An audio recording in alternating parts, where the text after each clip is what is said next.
Assalamualaikum warahmatullahi wabarakatuh. Selamat pagi teman-teman. Pagi ini kita akan membahas tentang dahsyatnya duha. Nah, mungkin sebagian teman-teman akan mengatakan, waduh Mas Ipo, jangan bahas-bahas tentang ibadah di sini. Kita bahasnya rezeki aja. Saya jawab, justru duha itu adalah rezeki. Ya, justru duha itu adalah rezeki. Seperti yang saya bahas di buku saya, ada salah satu tokoh yang saya angkat di sini, namanya Azim Premji gitu ya. Dia adalah salah satu orang terkaya di India. Ternyata salah satu rahasia sukses dia adalah duha, ya, sholat duha. Dia mengatakan, jadi sesiapa yang berduha, maka dialah orang yang paling dekat dengan kemenangan. Jadi dia kutip dari sebuah hadis, kemudian dia ubah sedikit kata-katanya, dia jadikan kalimat motivasi, yaitu siapa yang berduha, maka dialah orang yang paling dekat dengan kemenangan. Ini luar biasa. Di Indonesia kita melihat seperti Pak Sandiaga Uno, ya. Dia adalah orang terkaya, masuk dalam 40 orang terkaya di Indonesia. Ternyata dia juga merutinkan duha sejak dulu. Rutin loh, bukan sesekali. Dan kita lihat lagi di Indonesia, ada lagi contoh-contoh yang lain ya. Seperti pemilik Semerbak Coffee, namanya Pak Iwan Agustian. Itu ratusan cabang di Indonesia. Ternyata pendirinya 2 orang ya, rutin duha. Ada juga trainer yang sangat terkenal, namanya Pak Zamil Azaini. Itu juga rutin duha. Ada lagi seorang pakar keuangan, namanya Pak Ahmad Ghazali, rutin juga berduha. Ada lagi motivator yang lain di bidang entrepreneurship, di bidang wirausaha, namanya Mas Jaya Setiabudi. Ternyata dia juga rutin berduha. Ya, nah ternyata duha itu memudahkan urusan-urusan kita. Waduh Mas Ipo, nggak ada waktunya nih, kita buru-buru nih.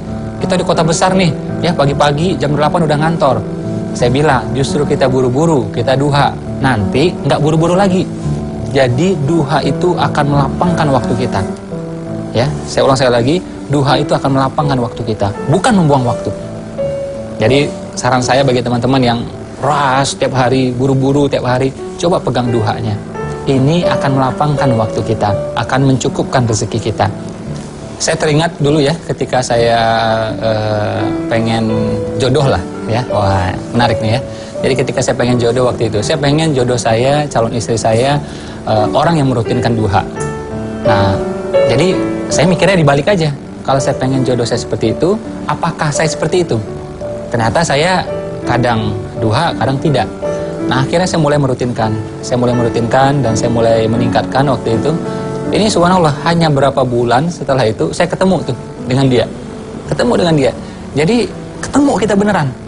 Saya duha, dia juga duha, ketemu. Walaupun kita sebelumnya tidak pernah bertemu.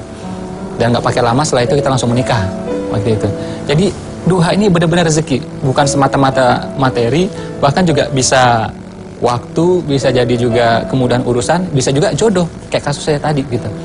Nah, makanya kita akhirnya di bisnis saya ya, di TK Khalifah, saya mengajak guru-guru dan siswa-siswa di sana, TK loh, anak-anak TK loh, untuk merutinkan duha. Jadi sebelum mulai aktivitas gitu ya, mereka wudhu dulu, kemudian duha. Ini luar biasa. Begitu dia wudhu, ternyata anak-anak itu tenang. Karena anak-anak tuh biasanya kan ini nih, ya biasalah anak kecil ya, heboh gitu.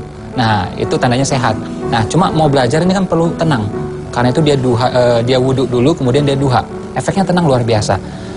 Semenjak ya, jadi ketika waktu itu saya minta seluruh tim saya berduha waktu itu di TK Khalifah, itu TK kita langsung pertumbuhannya luar biasa. Jadi dari 4 cabang langsung naik 15 cabang, terus naik lagi sampai 70-an cabang di seluruh Indonesia. Nah, akhirnya tanpa saya minta pun, akhirnya seluruh tim sekarang ya alhamdulillah rutin berduha. Jadi orang-orang di rumah ya, seperti yang bantu-bantu di rumah, yang mengasuh anak saya, sampai juga yang bawa mobil saya, itu rutin juga berduha, alhamdulillah. Jadi duha itu akan mencukupkan waktu kita. Duha itu akan melapangkan rezeki kita. Pernah juga saya kejadian ketika ketemu masalah-masalah yang berat gitu ya. Jadi udah tahu nih, siang bakal ketemu masalah yang berat. Ya udah, kita beli dulu, tanda petik gitu ya. Kita beli dulu tuh masalah dengan duha.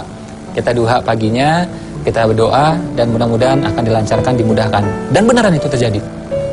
Jadi duha ya, kalau dikombinasi dengan yang lain, saya menyebutnya dengan 7D ya, 7D. Ini adalah rezeki yang luar biasa. Apa tadi? 7D. Apa saja 7D tersebut? Pertama, duha. Kedua, doa. Ya. Terus apa lagi? Dagang. Ya. Nah, dagang ini penting nih. Rezeki nih. Terus apa lagi? Derma. Ya, derma. Terus apa lagi? zikir. Nah, ini udah 5D nih. Duha, doa, dagang, derma, zikir. Ya, 2D lagi apa? Nah, kalau 5D ini sudah kita pegang semuanya, sama dengan duit tambah dahsyat. D ke-6 dan D yang ke-7, duit tambah dahsyat. Bukan kita beribadah untuk duit, bukan, ya. Cuma ini adalah efek sampingnya, ya, seperti fadilah gitu loh. Jadi efek sampingnya. Jadi dimudahkan duitnya dan mudah-mudahan dahsyat juga. Jadi kalau kita melihat ya dalam bertanding, jadi bukan kita langsung buru-buru ke lapangan bertanding, tidak. Bukan langsung jeret gitu, enggak.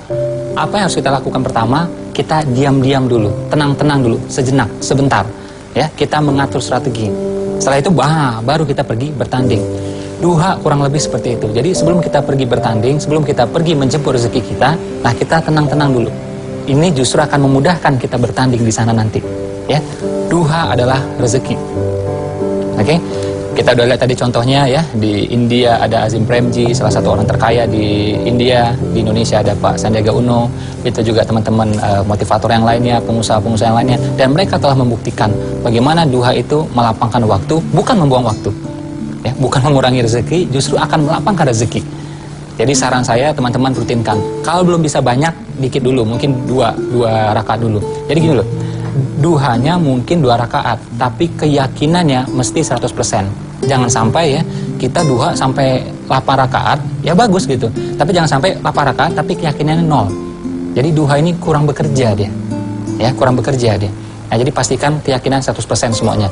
Doa, usaha, ikhtiar, amal, action, termasuk juga duha, harus dengan keyakinan 100%.